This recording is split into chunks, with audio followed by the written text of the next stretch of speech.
The name of David Tua has entered the memory of all fans of old school boxing, and his left hook is still dreamed of by the guys whom Tuaman has put down, and there were quite a few of them. Cast iron chin, 16 first round knockout wins, destruction of 4 world champions, and 48th greatest puncher in boxing history according to Ring magazine. Although reviewing his knockouts and the way he jammed people, this place could be argued with. People don't give the nickname Tuamanator just like that, and today we will go over the brightest and the most significant fights of David and remember a couple of dozen of his brutal finishes.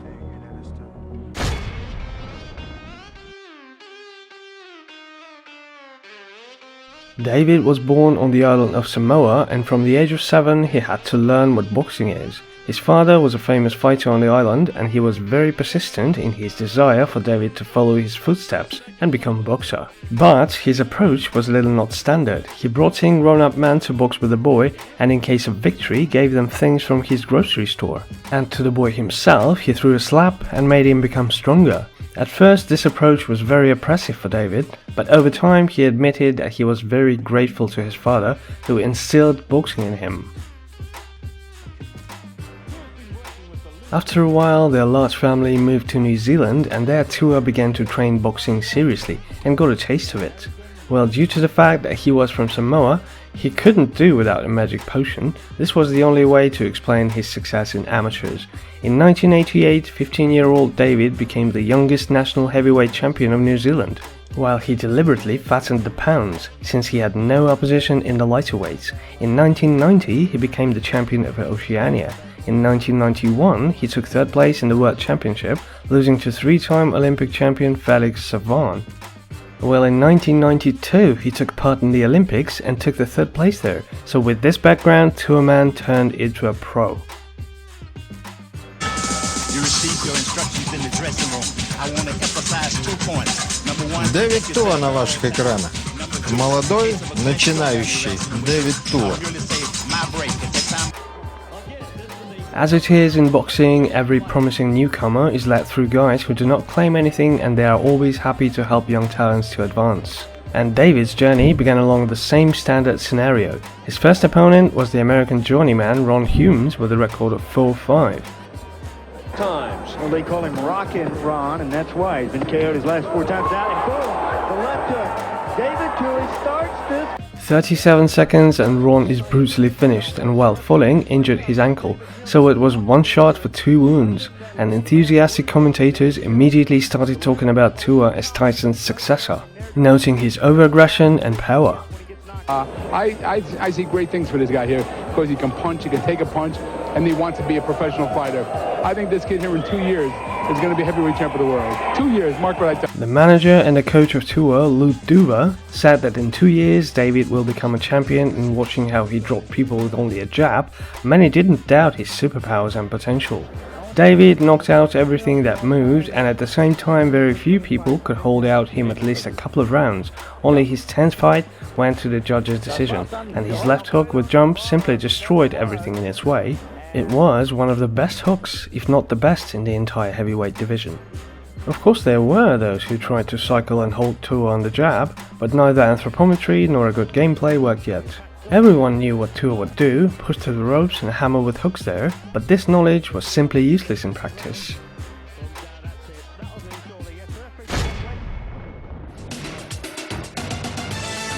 There is the aerial view of Atlantic City, New Jersey. Having a record of 22-0 with only 4 decisions, it was time to move to a higher level, and in March 1996, Tua got a chance to fight for the international WBC belt with John Ruiz, a Puerto Rican who would beat Holyfield in the future and take his belt, and at that time John had 25 wins and 2 losses. Reach advantage here, we'll see how he uses it. Tua with a big left hook and Ruiz in trouble. Tua comes right at him, another big bomb and Ruiz is down. This could almost be over now. Tua had his trump combo, a jab to the body, a left to the head, and then a fatality at the ropes, where the shocked Ruiz had no chance to escape. Only 19 seconds and Tua becomes the WBC international champion, and John was pumped out for a very long time. And by the way, Tua not only issued hard knockouts, but also wrote history with them, since at that time this finish became the fastest in the history of battles covered by HBO. Let's say Tim Witherspoon. No problem. We'll fight. I mean, we'll fight. There's a lot of guys you can fight out there. Right now, I think that level up on top has to get their act together. Who's going to fight who? But right now, this kid here is going to be one of the most promising young heavyweights in the business. After Ruiz, there was Anthony Cooks, who immediately got it to the liver and at the left hook of Tua, which knocked out the guy even through the block. This is how Samoan performed. Poor opponents, even behind the block, couldn't always hide from him. Anthony, of course, turned out to be a guy with balls, and instead of resting, he decided to get on his feet and blast a little with his doubles, which Tua, in my opinion, didn't take seriously at all. He still pressed Cooks to the ropes and forced him to hide behind gloves, and this couldn't last long. Already in the first round, David issued 3 knockdowns and the referee stopped the fight. And in the hall, people even began to whistle. They came to watch boxing again, but didn't even have time to figure out who was in which shorts. In this, Tua of course was very similar to Tyson, who also very quickly sent the audience home with his lightning fast knockouts. Well, for example, Darrell Wilson generally decided that he was able to play with Tuaman in a close fight, and without conceding the center of the ring, he chopped to death with a Samoan puncher. Wilson tries a right hand across the top. Tua lands a short left. So it was another quick finish for Tuaman in the first round and the first defense of his championship belt. Well, Darrell of course got well and everything was fine with him. Where do you think he goes next? Well, I'll tell you something. He's getting better and better. This guy here can punch. Anybody he hits, he knocked out. There's no reason why. Tyson says nobody wants to fight him. Bring him over here on HBO, and we'll fight him, winner take all, right here in the ring. We'll fight him on HBO, Mike Tyson. But what is next for him realistically? Realistically, anybody we can get that means something. That's up there for contendership. Anybody that means something, we're ready to fight. I don't care who it is up there. 5 fights as a professional, notched more. By the 1996, David was only behind Mike Tyson in first round knockouts, and in December he had a chance to close the gap a bit. Tua got David Eisen into rivals, the same boxer who beat Tuaman at the Olympics in the semifinals. Now they crossed in the pros, and unlike the Samoan, Eisen already had 1 defeat in his career.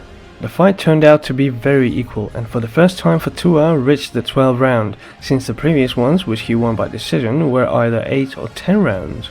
But even in the 12th segment, David was quite fresh and cheerful, and as before tried to take Eisen's head off his shoulders and take revenge. And to credit to David Tua for standing up for 12 rounds. That was Dante. He's on retains, hands dropped for a moment.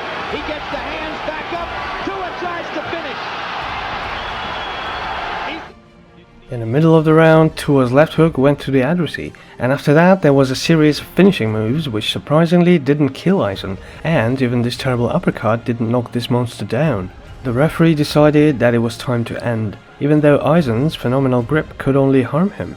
So the fight ended in Tuaman's favor with a knockout and revenge was accomplished. Moreover, in terms of the number of punches thrown out, this fight entered the top 5 best heavyweight fights at that time.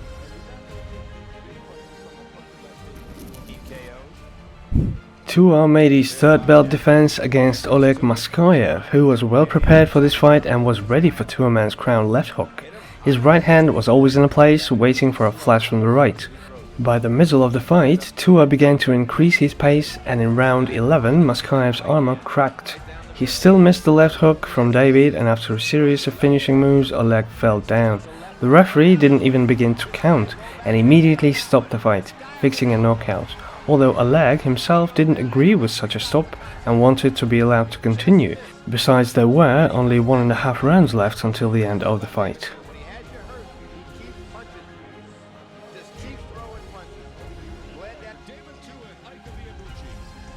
Seeing how David knocked out the guys in the ring, as many as 4 of next opponents withdrew and didn't want to fight with him, but the young and equally undefeated Nigerian Ike Ibeabuchi agreed to this fight, on whom few people bet, but he managed to win the fight against Tua, and for 2 of them set a record in the heavyweight division, 1,730 thrown punches, and took a fight on a collision course, bone to bone. Not everyone dared to fight the Tuamanator like that, so of the two unbeaten prospects, it was Tua who ended the zero, and after 3 successful defenses, the WBC international belt left to Nigeria.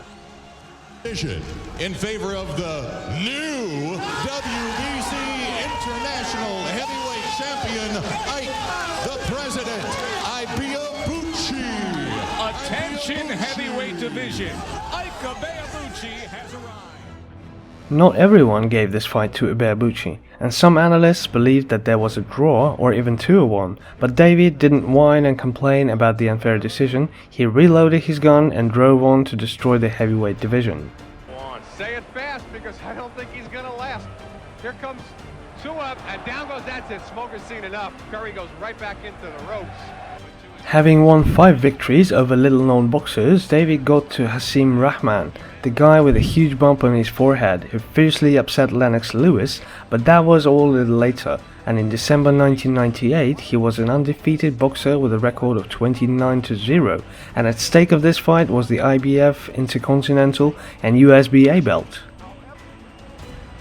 The fight went well in favor of Rahman, who was faster than Tuaman and fought until round 9, in which the first nail was driven into the lid of Hasim's coffin. Comes home now with a left, followed by another, and then gets wrecked himself at the close of round number 9. Tua struck 3 left hooks, the first legal, second during the gong, and the third after the siren, while the last one was the toughest and densest, such that Rahman barely crawled to his corner, and this factor became decisive during this battle.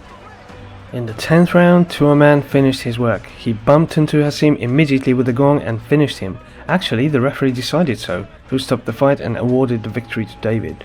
Rahman and his corner didn't agree with such a stop, and some experts didn't understand why the referee intervened so quickly. So this fight ended in a rather controversial victory, and a revenge was simply needed, which happened only 3 years later, and it ended in a draw in favor of Tuaman. Eventually caused problems with his vision in that eye. And there's Tua going after it with a looping right hand over the top. And he lands another right cross to the jaw. And Bell's knees buckle. He almost goes down. Tua raining punches on Bell. And after Rahman's finish, Tua continued doing what he did best, knocking out his opponents, and in November 2000, he finally knocked out to Trouble. At the HBO meeting that I guarantee you this is going to be a different David Tua, and I came out and I proved it. I'm number 1 in the world, and I'll fight anybody. Fight anybody. Holyfield, Lewis, anybody. David got the undisputed world champion Lennox Lewis as his rival, and all his WBC, IBF and IBO belts were on the line. So this was the fight for which all these guys suffered, helping Tua to achieve a serious record. Before the fight, David promised to knock out Lennox, and this was only possible for Oliver McCall 6 years ago, so the mission was almost impossible, and even Tom Cruise would have thought 3 times before signing up for this. The champion was well prepared and studied the challenger. Lennox made great use of his advantages in physics and spanked Tuaman with a jab, although even in spite of the tactics and careful conduct of the battle, he still had to taste the Samoan hook, of course not without it. But otherwise, Lewis confidently took the fight by unanimous decision of the judges, while Tua was able to take only 1 round according to these notes. So David lost this fight and even got his first cut in the fight, but it was a comfortable prize for him, the record amount of money he earned. His fee was $3.5 million. Recognized undisputed heavyweight champion of the world from Great Britain, Lennox Lewis. Landslide decision. After a good slap from Lennox, David knocked out Dan Nicholson and then lost again to the nimble southpaw Chris Bird, and this was David's 3rd defeat in the pro career. He again very quickly returned to business and having won a title chance. This time he was given the opportunity to become the champion of North America, and in his opponents he had the reigning champion and undefeated Puerto Rican Fres Oquendo, who was 22-0 and didn't plan to part with his 0 and the belt. heavyweight title and bigger. Until the 9th round, Oquendo worked according to the prepared templates of Lewis and Bird, circling around the Samoan and throwing jabs, while dodging and running away from his left hook. But at some point, the champion lost concentration, and then the belt because of this, since when Tua felt blood, it was already impossible to survive. Sensing he may have Oquendo in in some trouble. Right hand, just missed with a left hook. Right hand by Tua. Left hook by Tua. Oquendo in a lot of trouble. On the ropes, David Tua has his shot. A big left and a right. He's nearly out on his feet. Tua, uppercut. Right hand, left hand. Huge trouble. The fight is stopped. The fight is stopped. Rest missed a couple of hooks, and then the Samoan survival test began. Tuaman, like a pit bull, was attacking his opponent and was no longer going to let him go. So the referee, seeing that the case smelled bad, stopped the fight and Tua became the new champion of North America, once again winning ahead of time.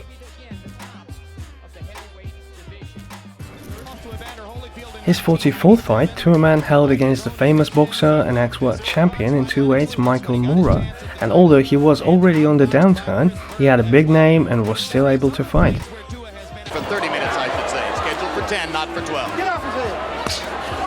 David Tua gets in 2 body punches early. The ribcage of Moura, and down goes Moura. He was able, but didn't give it. Tua, according to the classics, locked Michael at the ropes and brutally dealt with him in 30 seconds. It was just a total destruction of the former champion and another finish in Tuaman's piggy bank. Although these brutal knockouts continued to pour in, filling David's bright highlights, the level of his opponents wasn't the top one, and after a draw with Rahman in 2003, Tua left boxing for 2 years. The reason was personal problems with managers and very long and difficult legal proceedings, taxes, financial fraud and stuff like that.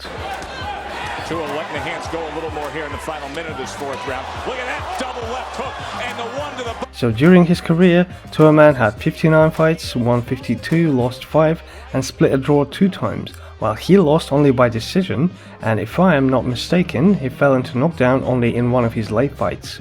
He also couldn't become the world champion in the main versions and is included in the huge list of elite boxers stopping just 1 step away. Well, the main question, who would have won in battle, Tyson or Tua, remained open. Unfortunately, they never fought, although for many it was a real dream fight, including George Foreman. Who would be better, Tua with his stamina, functionality and left hook, or Iron Mike with his pace, variety and power? What do you think, who would beat whom at the peak and how? Write your thoughts in the comments. You can also leave your wishes, who from the world of boxing could be remembered in one of my next reviews. And of course, if you liked the video, then share it with likes, comments and reposts, will help David move to the top. If you haven't signed up, then subscribe and click on the bell to stay in touch and not to miss fresh videos.